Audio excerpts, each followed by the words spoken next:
In the heart of America, where wide fields meet quiet country roads, lives a hard-working black farmer. He grows food not only for himself, but also to share with others. One day, after donating fresh food to an orphanage, a visitor arrives at his farm. The man's arrival changes everything, shaking the farmer in ways he never expected. What begins as a simple act of giving soon turns into a chain of events filled with suspense, emotions, and discoveries that will leave you wondering at every turn. Before we continue, let us know in the comments where you are watching from today and what time you are currently watching this video. If you enjoy stories like this, make sure to like, share, and subscribe for more. The morning sun rose slowly over the rolling fields of Alabama, spreading gold over the rows of corn and beans. The air was sharp with the smell of damp earth, and the sound of roosters crowing carried across the farm. Elijah Carter wiped the sweat off his forehead, even though the day had barely started.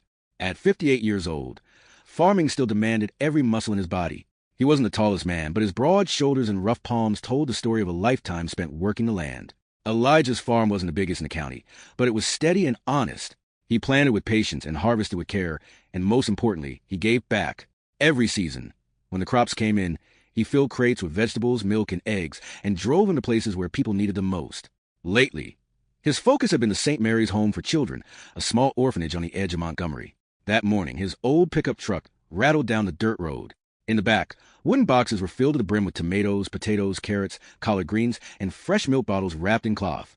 Elijah glanced at them proudly as the truck bounced along. He thought of the children, thin, bright-eyed, some shy, some restless, waiting for food that would warm their bellies. When he reached the orphanage, Sister Margaret, the head caretaker, met him at the gate. She was a woman with silver hair pulled tightly into a bun, her thin frame hidden under her plain gray dress. Her face lit up when she saw the farmer. "Elijah," she called, waving him closer. "God bless you. The children will eat well tonight." Elijah climbed out of the truck, grinning. "Sister, you know, you don't have to say that every time. These kids are like family to me. As long as my land grows food, they'll never go hungry." He carried the crates inside, his muscles straining under the weight, but his spirit light. Children peeked from the hallways, their small faces glowing with curiosity. A boy with freckles reached out and touched a ripe tomato, as if it were treasure. Elijah laughed. "You like that, huh?" he asked. "Don't worry, there's plenty more." The boy nodded shyly and darted back into the group of children who now gathered around. Sister Margaret clapped her hands to usher them away. "Give Mr. Carter some space now." But Elijah didn't mind. He enjoyed their excitement.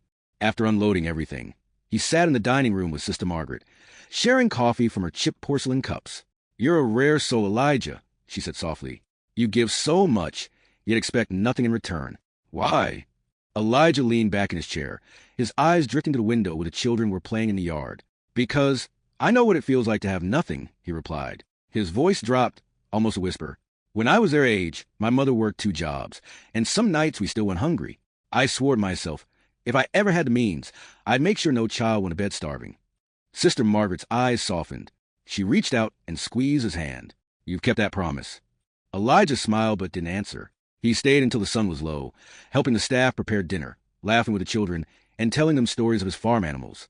When he finally climbed back into his truck, his heart was full. The road home stretched long and quiet. Trees lined both sides, their shadows twisting across the path as the light faded. Elijah drove slowly, humming an old tune his father used to sing. The truck rattled over potholes, and he thought of what to plant next season. But halfway home, he noticed something unusual. A black sedan was parked by the roadside, its headlights off. Elijah frowned. Cars rarely stopped here. This was farmland, miles from a main highway. He slowed his truck, glancing at the vehicle. The windows were tinted. The engine idled softly. A chill ran down his spine, though he couldn't explain why. He kept driving, but he checked the rearview mirror. The sedan pulled out slowly, keeping a distance behind him. Elijah tightened his grip on the steering wheel. "Probably just coincidence," he muttered. Yet unease crawled inside him. He turned left onto his gravel driveway, the truck's tires crunching loudly. The sedan stayed on the road, rolling past without slowing down. Elijah exhaled heavily, relief flooding him. At the farmhouse, the porch light glowed warmly. His dog, Rusty, barked from the yard, wagging its tail. Elijah parked, patted the dog, and walked inside. The air smelled faintly of wood and hay. He made himself a simple dinner, beans and cornbread, and sat at the kitchen table. But even as he ate, the image of that silent black sedan haunted him. Who were they? Why were they there? That night, Elijah barely slept. His dreams were filled with faceless strangers, tinted windows, and the echo of an engine humming in the dark. The next morning, he pushed it from his mind. The farm didn't wait for his worries. He rose before dawn, slipped on his boots, and stepped out into the fields. The sun was climbing again, and the land called to him. He bent to check the soil, fed the chickens, and loaded another basket of produce for the farmer's market. Life went on, steady and familiar. But later that day, as Elijah returned from town, he noticed something chilling. In the distance, across his fields, the black sedan was back, parked at the far fence line, motionless, watching. Elijah Carter stood at the edge of his porch, staring out toward the horizon where his fields stretched wide and quiet. The air smelled of cut grass and early morning dew, but his eyes were fixed on the far fence line. The black sedan sat there again, silent and still, as though it had been placed just to unsettle him. Rusty, his loyal brown hound, barked at the car, his growl low and steady. Elijah placed a hand on the dog's head. "Easy, boy," he whispered, though his own heart was pounding. The vehicle didn't move. Its tinted windows hid whoever sat inside. Elijah narrowed his eyes. He wasn't a man who scared easily, but the unknown had a way of gnawing at him.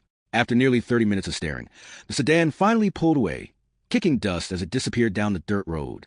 Elijah exhaled deeply and went back to his chores, but the sight lingered in his mind. Later that afternoon, he drove his pickup into town. Montgomery streets buzzed with life. Farmers selling produce, children darting between shops, and the smell of fried catfish floating from a corner diner. Elijah stopped at the hardware store for tools, then crossed the street to the market where he sold vegetables from the back of his truck. Regular customers greeted him warmly.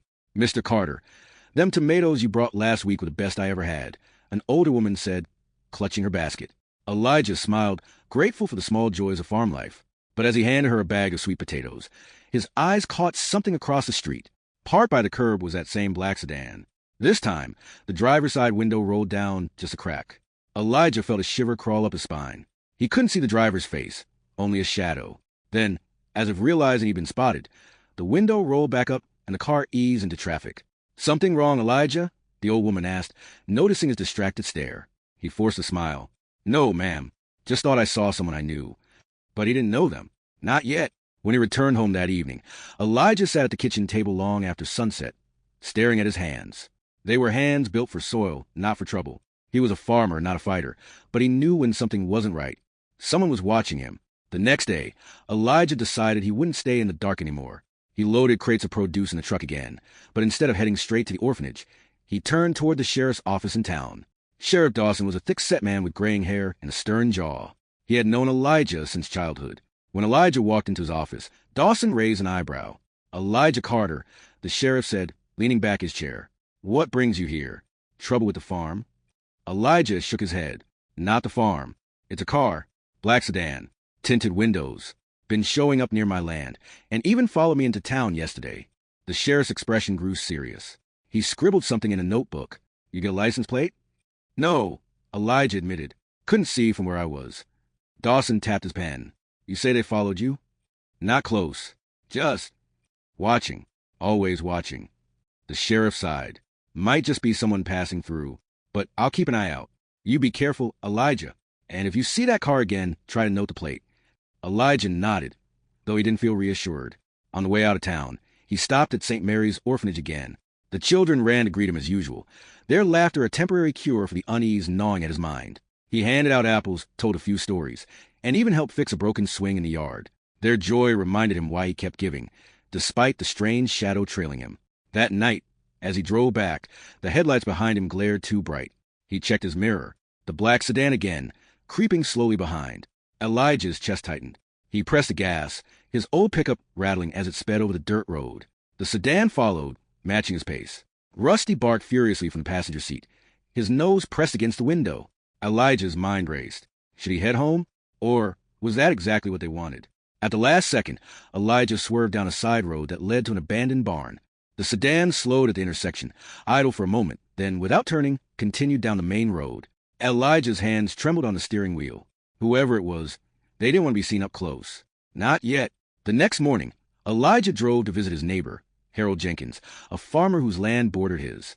Harold was a wiry man in his 60s, with sun-beaten skin and a sharp sense of humor. As they sat on Harold's porch drinking sweet tea, Elijah brought it up. "Harold, you notice any strange cars around here lately?" Harold squinted at him. "Funny you ask. A few nights back, I saw headlights out by my Westfield. Thought it was kids fooling around, but when I went to check, there was nothing, just tire marks in the dirt." Elijah leaned forward. "What kind of car?" "Couldn't tell. Too dark. But it wasn't one of ours. Folks around here don't drive new-looking sedans. A cold knot formed in Elijah's stomach. This wasn't just in his head. That evening, Elijah sat on his porch with his shotgun resting against the wall beside him. The sun sank low, painting the sky orange. Rusty lay at his feet, ears twitching at every sound. Hours passed. Crickets chirped. The night grew darker. Then, far off on the road, headlights appeared. Steady. Approaching. Elijah's pulse quickened. He rose slowly, his hand brushing the stock of the shotgun. The vehicle rolled closer until its shape became clear. The black sedan. It slowed near his driveway, paused for a moment, then rolled forward again. But this time, something changed. The driver's side window lowered. A hand emerged, holding a white envelope. The car slowed to a crawl as a hand tossed the envelope onto the dirt road near his mailbox. Then, without another pause, the sedan sped off into the night, its taillights fading into darkness. Elijah stood frozen. The crickets still sang, but his world had gone silent. He walked slowly toward the mailbox, Rusty growling low at his side. The envelope sat in the dust, sealed, clean despite the dirt road. Elijah bent, picked it up, and held it under the porch light. There was no name written on it, no address, only 3 words, stamped in bold letters across the front. We are watching.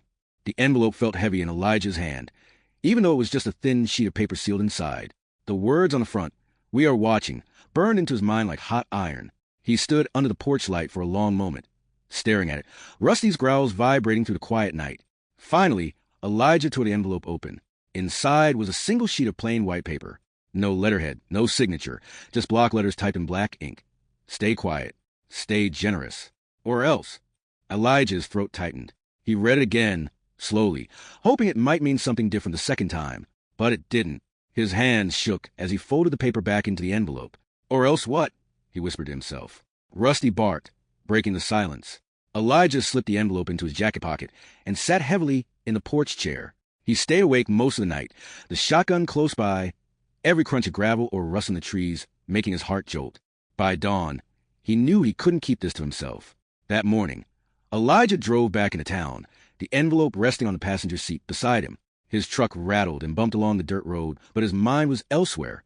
Who were they? And why was his giving food to the orphanage anyone concerned?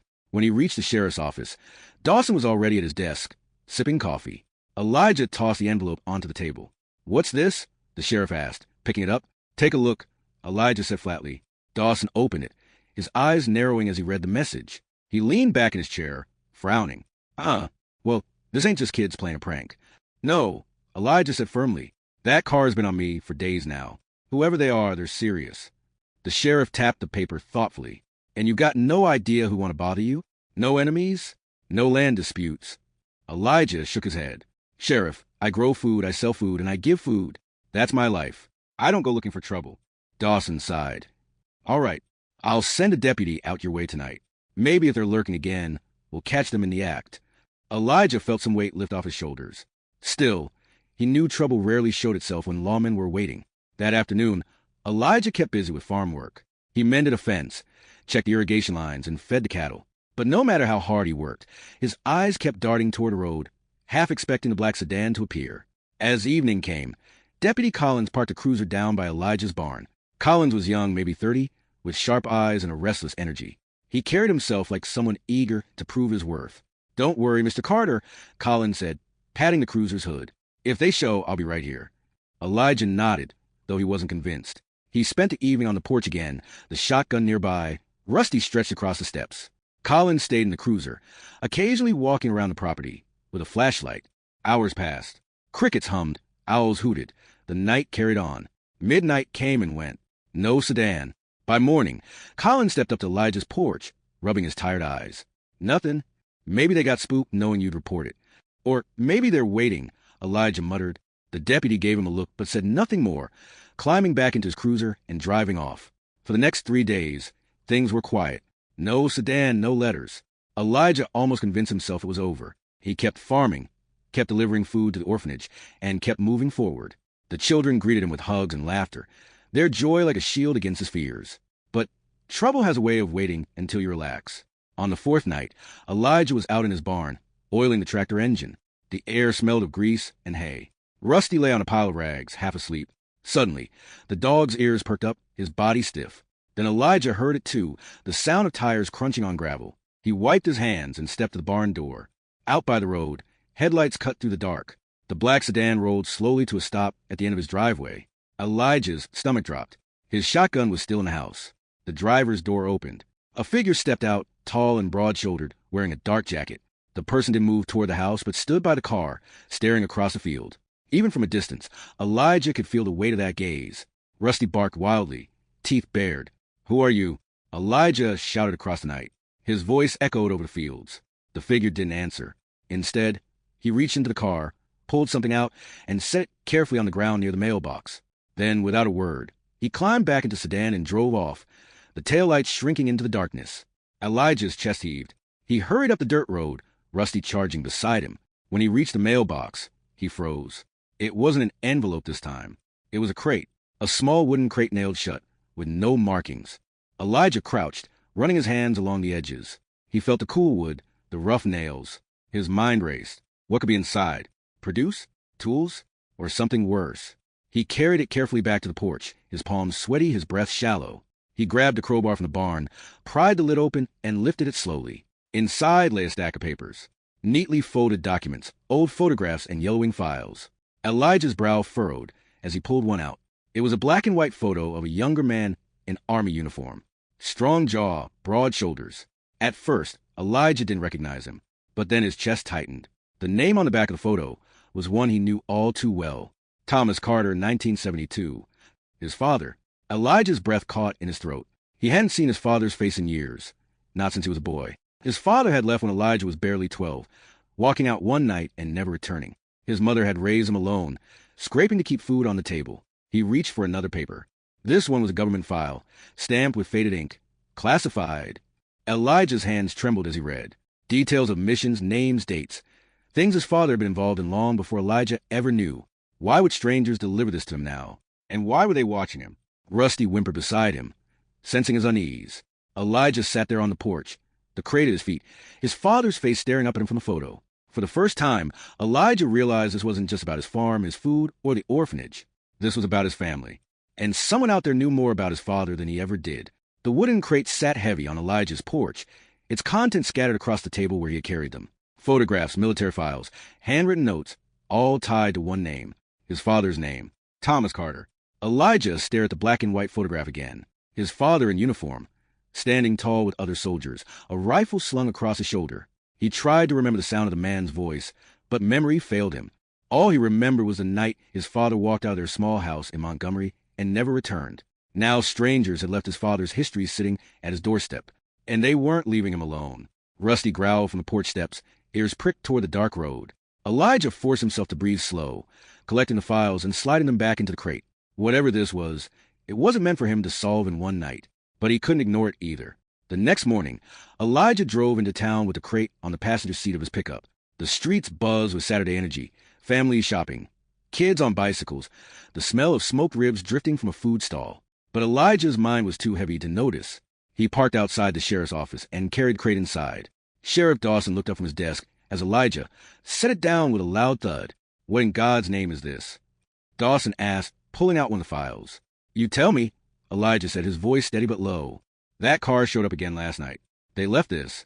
The sheriff flipped through the papers, his brow furrowing deeper with each page. "These are government documents. Army records. Classified, if these stamps are real. They've got my father's name all over them," Elijah said. Dawson glanced up sharply. "Thomas Carter? Your old man?" Elijah nodded. "I thought he left us. Thought he walked out and never looked back. But now," he gestured to the crate, "what am I supposed to think?" The sheriff rubbed his jaw. "Son, I don't know. But whoever dropped this off, they want you to see it. Question is, why?" Before Elijah could answer, the office door creaked open. A man in a gray suit stepped inside, tall, clean-shaven, with a badge clipped to his belt. His eyes scanned the room before settling on the crate. "Sheriff Dawson," the man said, his tone clipped. "I'm Agent Walker, Federal Bureau of Investigation." Elijah stiffened. Dawson stood. "Agent Walker? What brings the Bureau to Montgomery?" Walker's gaze was sharp as glass.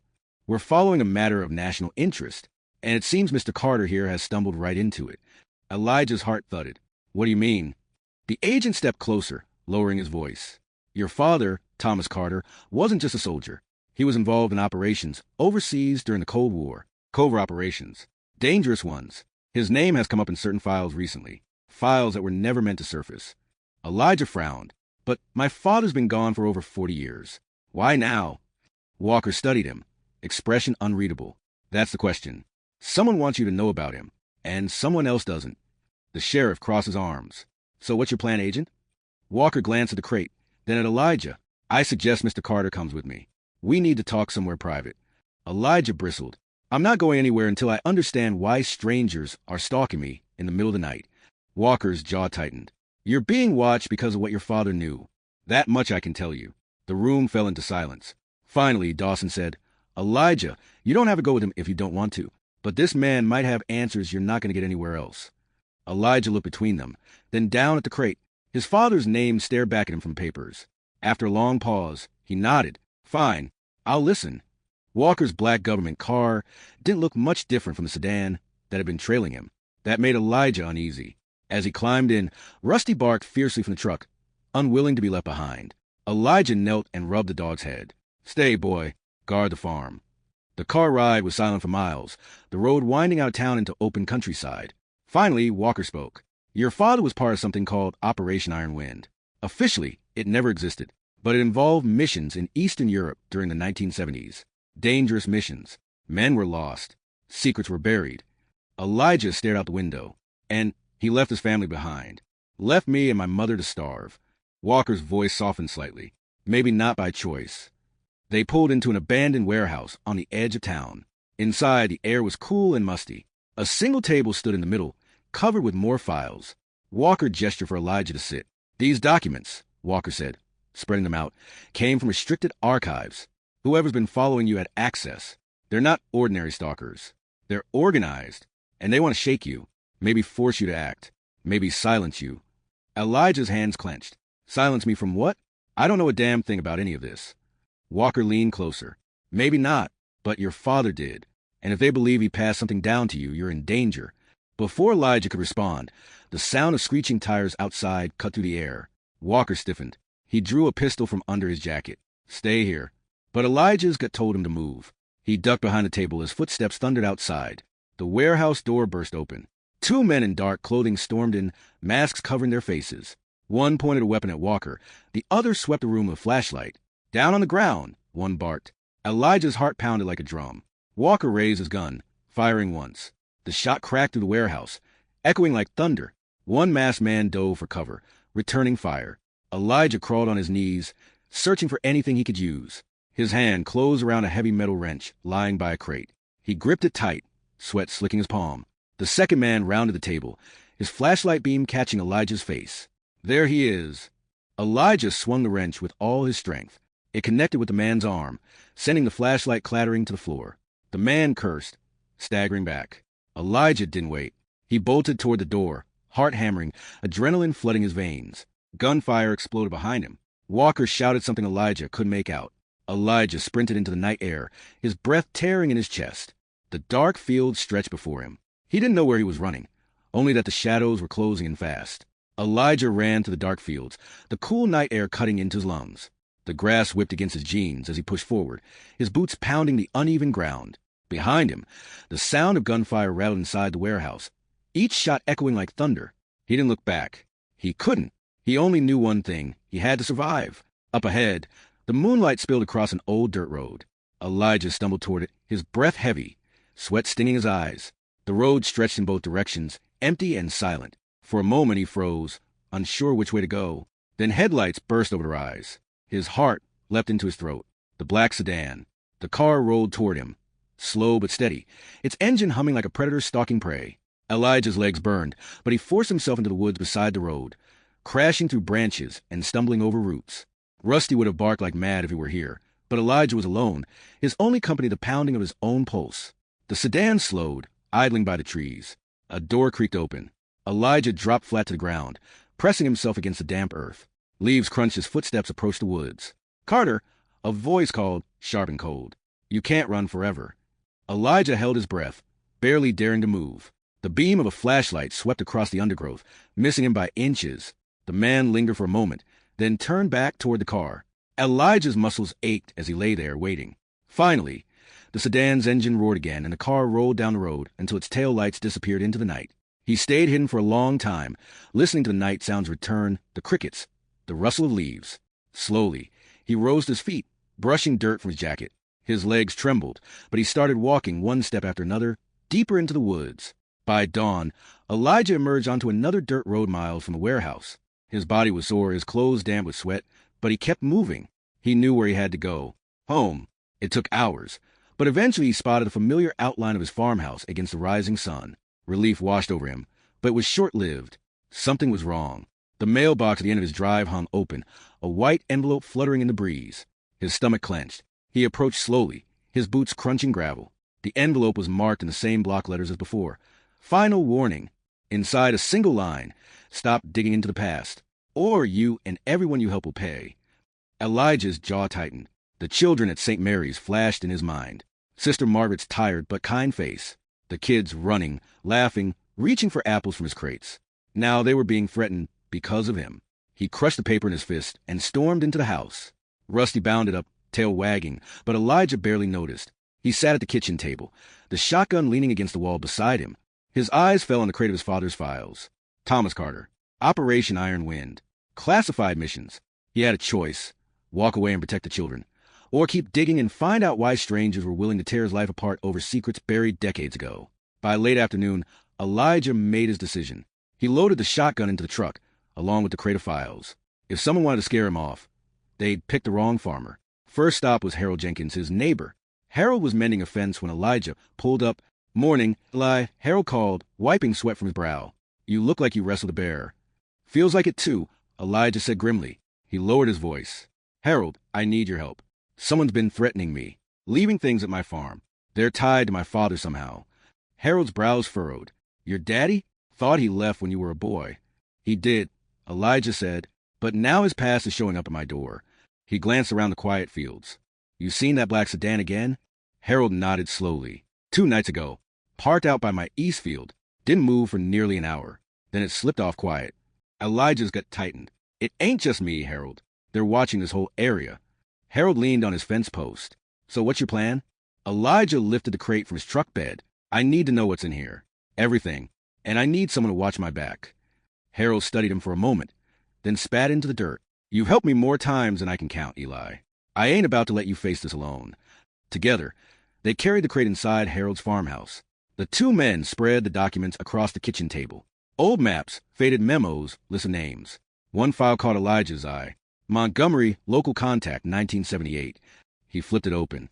Inside was a typed report mentioning a safe house in town used by soldiers during covert operations. The address was smudged but still legible. Montgomery. Elijah muttered, That's where St. Mary's is. Harold's eyes widened. You think your daddy's work ties back to that orphanage? I don't know, Elijah said, but if they're threatening the kids, it can't be a coincidence. The weight of it sank in. His father's past wasn't just haunting him. It was circling around the very children he'd sworn to protect. That night, Elijah and Harold drove into Montgomery under the cover of dark. They parked 2 blocks from the address in the file. The neighborhood was quiet, rows of old houses sagging with age. Elijah's heart hammered as they approached the safe house. The building was boarded up, windows cracked, the paint peeling. But a faint light glowed under the door. Harold whispered, Someone's in there. Elijah gripped the shotgun tight. Slowly, he pushed the door open. The hinges groaned. Inside, the air was thick with dust.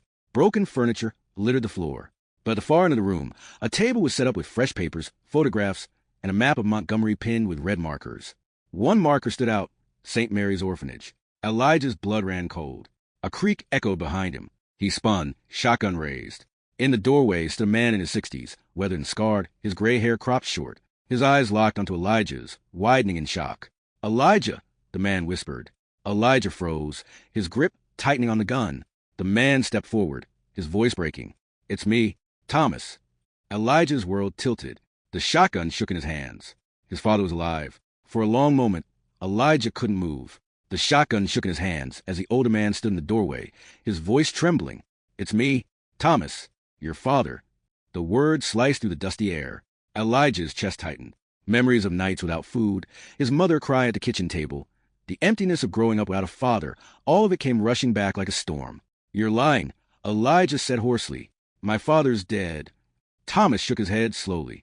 No, son, I never died. I had to leave. Harold stepped forward cautiously, his hand brushing Elijah's arm. Eli, lower the gun. Let's hear him out. But Elijah couldn't. His finger hovered near the trigger. You left us. You left me. Thomas swallowed hard, his eyes glistening. I didn't want to. I was forced out. Those missions, they weren't just dangerous. They were dirty. The government buried us, told us to disappear or risk everyone we loved. If I stayed, you and your mother would have been in danger. Elijah's grip on the shotgun eased slightly, but the anger burned hot in his chest. And you think that makes it right? We starved while you were off hiding in some safe house. Thomas took a slow step forward. I never stopped watching, never stopped protecting you from a distance. But now they're digging it all up again. That's why you're being followed. Because of me. Elijah's breath came heavy. He wanted to scream, to curse, to swing the butt of the shotgun against the wall. But instead, he lowered it just enough. Start talking. Elijah said coldly, everything. Thomas exhaled and motioned toward the table covered in maps and papers. Operation Iron Wind wasn't just about overseas missions. We moved information, intelligence, and sometimes people. Montgomery was a hub. That orphanage. He pointed at the red marker on St. Mary's. It was once a cover location. Nobody suspected children and nuns. But things passed through there, files, messages, even agents hiding in plain sight. Elijah's stomach dropped. The children's laughter, their hungry eyes, it had all seemed so far from the world of secrets and guns. But now, their safety was tied to his father's shadow. Thomas's voice hardened. The men after you, the ones in the black sedan, they're not just thugs. They're former operatives. Some of us went rogue when the missions ended. They believe your family still has something that belongs to them. Something I hid. What? Elijah demanded. Thomas hesitated, then pulled a folded photograph from his jacket. He slid it across the table. It was a steel case, battered and locked. This, a file cache. Proof of every mission, every betrayal. I hid it before I disappeared. And now they want it back. Elijah stared at the photo, his jaw tight. And you dragged me into this mess. Thomas's eyes dropped. I never wanted you to be part of it, but they saw your generosity, how you give to the orphanage. They think you're covering for me, passing information the same way I once passed files. Elijah cursed under his breath, running a hand down his face. I just want to feed those kids. That's all. The sound of tires crunching outside cut the air. All three men stiffened. Harold moved to the window, peeking out. His voice was a whisper. It's them. The sedan. Elijah grabbed the shotgun, his pulse racing. Thomas drew a pistol from under his jacket. For an old man, his hands were steady. The car rolled to a stop in front of the safe house. 2 doors opened. The same masked men from the warehouse stepped out, their weapons gleaming under the streetlight. Thomas's voice was calm but firm. They'll try to scare us. But if they're here, it means they still don't know where the cache is. Do you? Elijah snapped. Thomas's jaw tightened. Yes. The front door rattled. A voice shouted, Carter, both of you, hand over the files, and no one gets hurt. Harold cursed under his breath. What now? Thomas's eyes flicked to Elijah. We fight. The door burst open, splinters flying. The masked men stormed inside. Elijah fired the shotgun, the blast echoing through the room. One intruder dove for cover. The other fired back, bullets tearing into the wall. Harold ducked behind the table, swearing. Thomas moved with surprising speed, his pistol barking twice. A bullet clipped one man's shoulder, sending him sprawling. The other retreated, firing wildly as he backed toward the door. Out the back! Thomas barked. Elijah and Harold scrambled after him, crashing to the rear exit into the alley. Their boots pounded the pavement as gunfire cracked behind them. They sprinted into the shadows, hearts hammering. Finally, they dove behind a row of dumpsters, gasping for breath. The night was alive with shouts and the screech of tires as the sedan peeled off. Silence fell, broken only by their ragged breathing. Elijah turned on his father, his voice shaking with fury. You're going to tell me everything, right now. Where's that cache? Thomas wiped sweat from his brow. Not here. Too dangerous. But I can take you to it. Why should I trust you? Elijah snapped. You abandoned us once. How do I know this isn't just another trick? Thomas's face hardened, the lines deep in his weathered skin. Because if we don't move fast, those kids at the orphanage will pay the price. And I won't let that happen. Elijah's chest tightened. He saw the children's faces again, the freckles of the boy who loved tomatoes, the laughter of the girls on the swings. Their safety was no longer just tied to his farm. It was tangled in a past he had never asked for. Harold placed a hand on Elijah's shoulder. Eli, I don't like it either. But right now, he's the only one who knows what's going on. Elijah's fist clenched. After a long moment, he nodded. Fine, show me. Thomas's eyes darkened. It's buried, out in the fields where no one would think to look. But getting there won't be easy. Elijah stood, shotgun still in hand, his jaw set. Then we'd better move. Because if those men want it that bad, it's time we see what's been hidden all these years. The three of them slipped through the dark streets, every shadow feeling heavier than the last. Somewhere out there, the men in the sedan were regrouping. And somewhere out there, the cache that could explain everything or destroy them all waited in the soil. The night air was heavy as Elijah, Thomas, and Harold slipped out of Montgomery and into the countryside. The city lights faded behind them, replaced by the dark outline of fields stretching wide under the moon. The road was quiet except for the hum of Harold's old pickup truck, its headlights cutting through the mist that clung to the grass. Elijah sat in the passenger seat, shotgun resting across his knees. His jaw was tight, his eyes fixed straight ahead. He could still hear the sound of gunfire from a safe house ringing in his ears. In the back seat, Thomas leaned forward, his voice steady but low. We can't take the main roads. If those men are tracking us, they'll set up blocks. Head through Miller's Creek instead. It'll be rough but safer. Harold nodded, gripping the wheel. Miller's Creek? That's nothing but dirt and mud this time of year. Exactly, Thomas replied. They won't risk getting stuck in there. But I know the way through. Elijah shot him a hard look. You seem to know a lot about hiding. Thomas didn't flinch.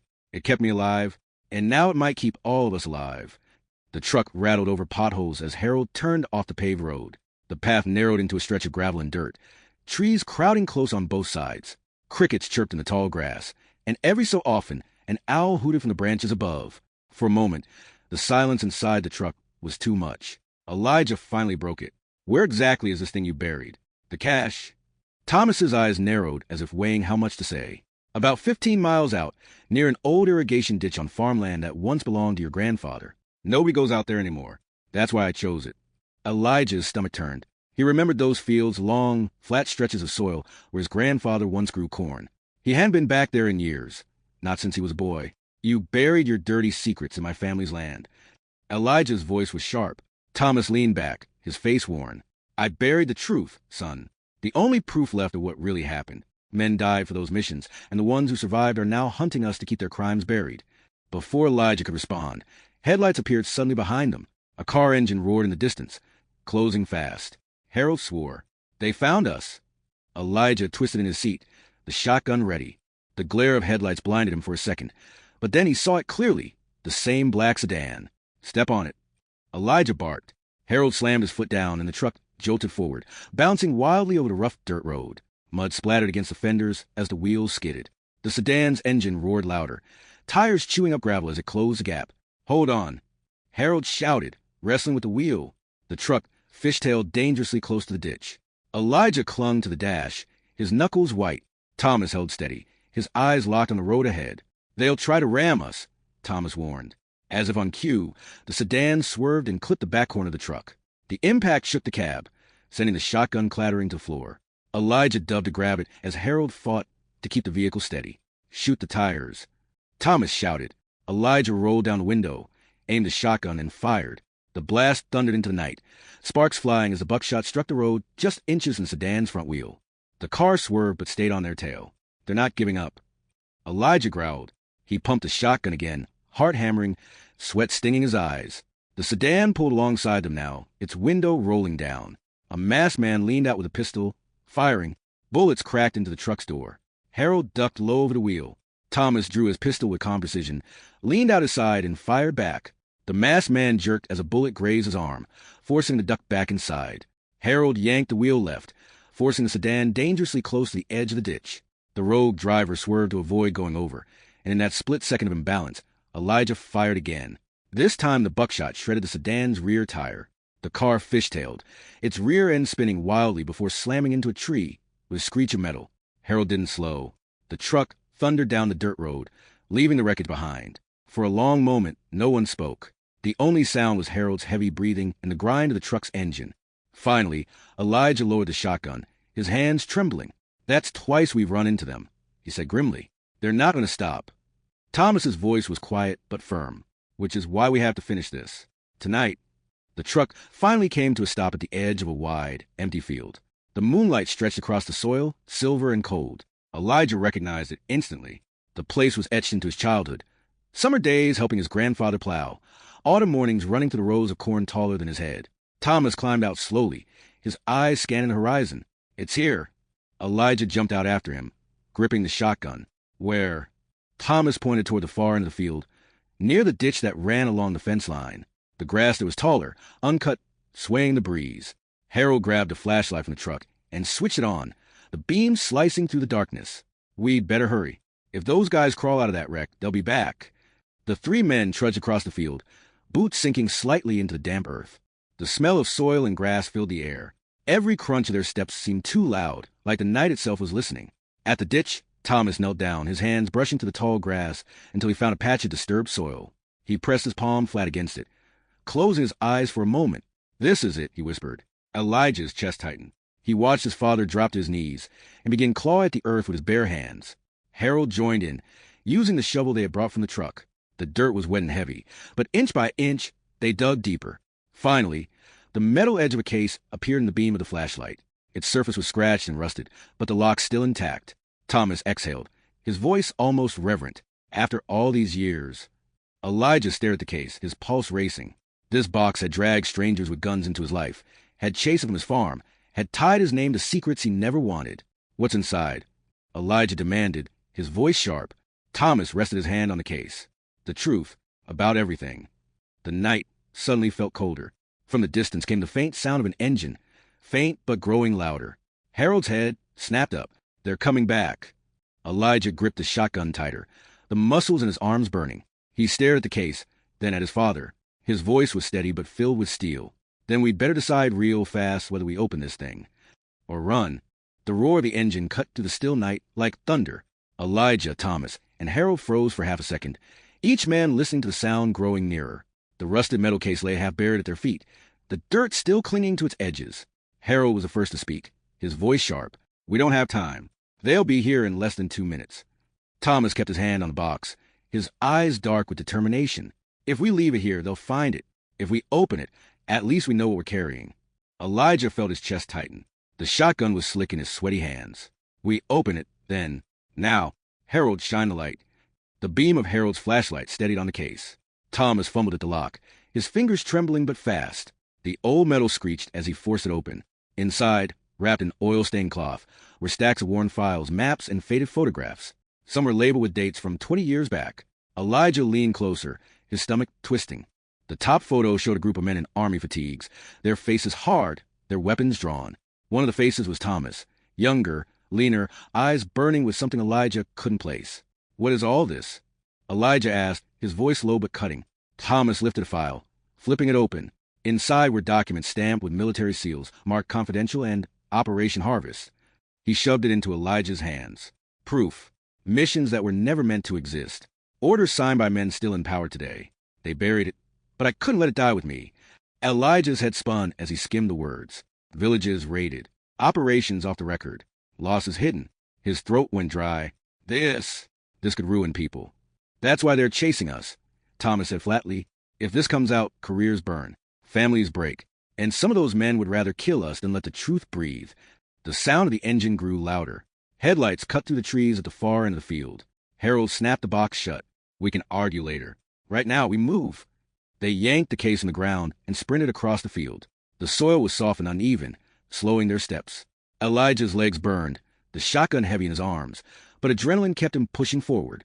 Behind them, tires screeched as a black sedan skidded to stop at the ditch. Doors flew open. 3 men spilled out, guns flashing in the moonlight. Down! Elijah shouted. They dropped behind a low ridge of dirt as bullets cracked through the air. Soil sprayed up where rounds tore into ground. Harold fired back with his pistol, the muzzle flashes strobing in the night. Thomas stayed low, clutching the case to his chest like it was part of him. Elijah raised the shotgun, waited for one of the shadows to move closer, then pulled the trigger. The blast echoed across the field, forcing the attackers to scatter. Run! Thomas yelled, hauling himself up. They dashed again, zigzagging to the field, using the tall grass as cover. Elijah's lungs burned, but he kept going. The sedan's headlights swung across the field as the attackers regrouped, their shouts carried on the wind. Up ahead, Elijah spotted a weather barn on the edge of the property, its roof sagging but still standing strong. He jabbed his finger toward it. There! Shelter! They bolted for the barn, bullets chasing the whole way, whizzing past, striking wood and earth. Harold stumbled once but caught himself, teeth clenched. Elijah grabbed his arm, yanking him forward until they all dove inside the barn, slamming the door shut behind them. The barn smelled of hay and dust. Moonlight streamed through gaps in the wooden boards. An old tractor sat in the corner, half covered in a tarp. Elijah leaned against the wall, chest heaving. They'll surround us. Thomas dropped the case onto a workbench, his eyes flashing. Then we use this place to our advantage. We hold them off until we figure a way out. Outside, the attackers' voices grew louder. Footsteps crunched over soil. A beam of light swept across the cracks in the barn wall. Elijah crouched low, heart hammering. He could feel the weight of the moment pressing down on him. For years, his life had been simple: planting, harvesting, donating food to the orphanage. Now he was crouched in a barn, hunted over secrets that weren't even his. He glanced at Thomas, who was reloading his pistol with calm precision. "This all started with you," Elijah muttered. Thomas didn't look up. "And it'll end with me. But you're in it now, whether you like it or not." The barn door rattled suddenly as someone tried to force it open. Wood creaked under the strain. Elijah raised a shotgun. Harold pointed his pistol, and Thomas aimed steady. The door crashed inward. A masked man charged in, weapon raised. Elijah fired first. The blast threw the intruder back against the dirt, his gun skidding across the floor. Another attacker swung around the doorway, spraying bullets into the barn. Wood splintered. Hay flew into the air. Harold dropped behind the tractor, returning fire through the gaps. Thomas ducked, pulling Elijah down with him. "They'll burn this place if they can't get us out." As if to prove him right, the sharp smell of gasoline suddenly cut through the air. One of the attackers, outside, was splashing fuel along the barn's walls. "Damn it," Harold hissed. "We can't stay here," Elijah said. His eyes darted to the back of the barn. A small side door, half rotted, hung loose on its hinges. He jabbed toward it. "There!" Thomas grabbed the case, and the three of them crawled fast across the barn as bullets tore overhead. Elijah shoved the side door open, and they spilled out into night air, sprinting into the rows of tall grass. Behind them, the barn erupted in flames. The fire climbed fast, lighting up the sky in orange and red. Shadows danced across the field as the attackers cursed and shouted, their silhouettes moving against the blaze. Elijah kept running, his legs screaming with each step. Thomas stayed close, clutching the case. Harold lagged but refused to stop. The fire lit their path as much as it exposed them. Finally, they reached the edge of the field, where a narrow gravel road stretched into darkness. A pickup truck sat there, parked in the brush, engine cold. Elijah's eyes widened. "That yours, Harold?" Harold shook his head. "Not mine." Thomas's face tightened. "Then whose is it?" The answer came when the driver's door opened slowly, and a tall figure stepped out. No mask, no weapon drawn. Just a man in a clean suit, his face calm, his eyes sharp as steel. He raised a hand in greeting. "Gentlemen, you caused quite a stir tonight." Elijah froze, the shotgun halfway raised. Something in the man's voice sent a chill crawling down his spine. He wasn't like the others. He wasn't a gunman or thug. He was something higher. Someone who had been waiting. Thomas gripped the case tighter, his jaw clenched. "You." The man smiled faintly, as if they were old friends. "It's been a long time, Thomas. And I see you finally dug it up." The night was heavy with smoke and heat from the burning barn, and the sudden quiet pressed hard on Elijah's chest. The suited man stood in front of the pickup, hands calm at his sides, as if he'd been expecting them all along. Behind Elijah, Harold breathed hard, his pistol trembling slightly. Thomas tightened his grip on the rusted case, his knuckles white. Elijah's shotgun felt heavier than ever. His voice came out sharp. "Who are you?" The man didn't flinch. His eyes lingered on Thomas. "A name won't change much. What matters is what you have in that box, and what you intend to do with it." Thomas spat into the dirt, anger etched on his face. "You buried these crimes. You thought nobody would ever drag them back into the light." The man tilted his head slightly. "I preserved order. There's a difference." Elijah's jaw tightened. He wasn't a soldier, wasn't a man of secrets. He was a farmer, and this entire storm had been forced onto his shoulders. Still, the weight of that case felt tied to him now, too. He took a step closer, his shotgun steady. "So you came here to kill us?" The man's faint smile faded. "No. If I wanted you dead, you'd already be lying in the dirt. I came to offer you a chance. Walk away. Leave the box. Go back to your fields and your orphanage donations. Nobody has to get hurt." The words dug into Elijah like a hook. For a heartbeat, he imagined it, returning to the farm, waking up at dawn to the smell of soil and corn stalks swaying in the wind. But then he thought of the children at the orphanage, their bright faces as they ate the food he delivered. He thought of files inside the case, the faces in those photos, the hidden truths Thomas had unearthed. "No," Elijah said, his voice low. "We're not walking away." The man sighed as though disappointed. He glanced toward the flames flickering across the field. then you're choosing a very short future. The grass rustled suddenly behind them. More men stepped from the shadows, 6 of them, rifles slung over their shoulders, their movements sharp and practiced. Elijah's stomach turned. They were outnumbered, outgunned. Harold muttered under his breath, "We can't fight all of them." Thomas looked at Elijah, his eyes burning. "But we can run. One last time." The suited man raised a hand, stopping his men. "No more running, Thomas. Hand it over, and maybe I let you breathe another week."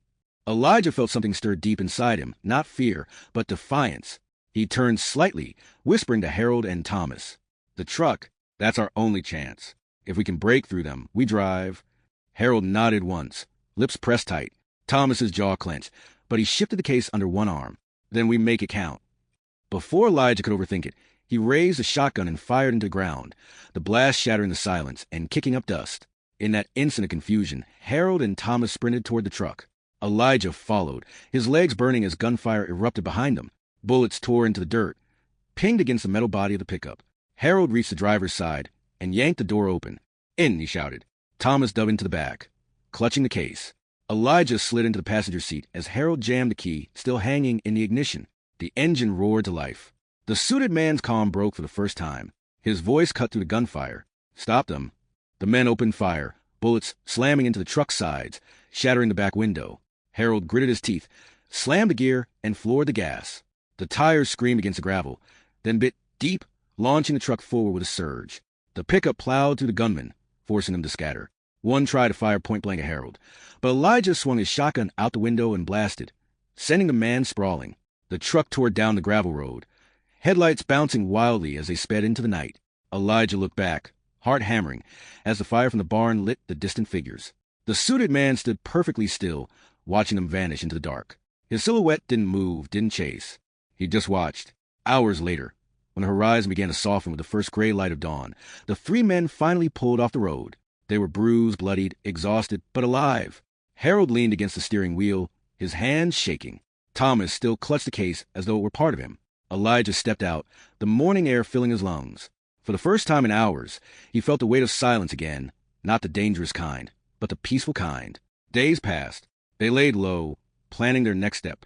Thomas made calls to old contacts, journalists who once trusted him. Harold watched the roads. Elijah, despite everything, returned to his fields. The earth grounded him, gave him strength. He couldn't abandon the orphanage, not now. When the harvest came in, Elijah loaded the truck, as he always did, sacks of corn, crates of vegetables, jars of honey. The children at the orphanage needed him, and he would never fail them. That morning, he drove to the orphanage with Harold riding shotgun and Thomas in back, the case hidden under a tarp. The kids came running as soon as they saw the truck, their laughter filling the air. Sister Marianne, the woman who ran the home, met Elijah with a tired but grateful smile. "God bless you, Elijah," she said warmly. "You always come through." Elijah smiled faintly, carrying a crate of vegetables inside. For a few minutes, the world felt normal again, safe. Then, as he returned to the truck, he noticed a car pulling into the orphanage yard. It wasn't the black sedan from before. It wasn't soldiers. It was a plain, modest vehicle, dusty from the road. A man stepped out, older now, his shoulders stooped, but his eyes still sharp. Thomas froze where he stood, the color draining from his face. Elijah felt the tension snap through the air. The man's gaze moved past Thomas, straight to Elijah. His voice, steady and low, carried across the yard. "You don't know me," he said, "but I knew your father." The words hit Elijah like a hammer. His father had died when he was a boy, a quiet man who worked the same soil Elijah now tilled. Nobody ever spoke of him much. And here was a stranger, standing in front of the orphanage, speaking his name. Elijah's throat tightened, his grip on the crate slipping slightly. What do you mean?" The man took a step closer, his eyes softening. "Your father tried to stop what we did. He wanted the truth out. They silenced him before he could. That's why they'll come after you now. Because you carry his blood. Because you carry his fight." The orphanage yard went still. Even the children seemed to sense the weight of the moment. Elijah's eyes blurred, tears threatening to break free. All these years, he thought his father was just another quiet farmer, no different from him. Now, standing in the shadow of the orphanage with a case full of secrets, he realized his father had been fighting the same battle. For the first time since it all began, Elijah let the tears fall. If you like this story, make sure to like, share, and subscribe. Also an other to strengthen our community. Let us know in the comments where you are watching from and what time you are currently watching this video.